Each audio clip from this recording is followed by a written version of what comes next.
حضرت مسیح موعود علیہ السلام فرماتے ہیں، یہ یاد رکھو کہ ہمیشہ عظیم الشان نعمت ابتلا سے آتی ہے، اور ابتلا مومن کے لیے شرط ہے۔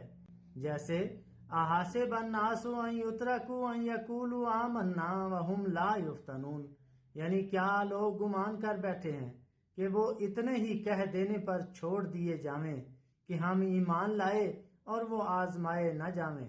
ایمان کے امتحان کے لیے مومن کو ایک خطرناک آگ میں پڑنا پڑتا ہے، مگر اس کا ایمان اس آگ سے اس کو صحیح سلامت نکال لاتا ہے، اور وہ آگ اس پر گلزار ہو جاتی ہے۔ یقیناً یاد رکھو کہ ابتلا اور امتحان ایمان کی شرط ہے، اس کے بغیر ایمان کامل ہوتا ہی نہیں، اور کوئی عظیم الشان نعمت بغیر ابتلا ملتی ہی نہیں ہے۔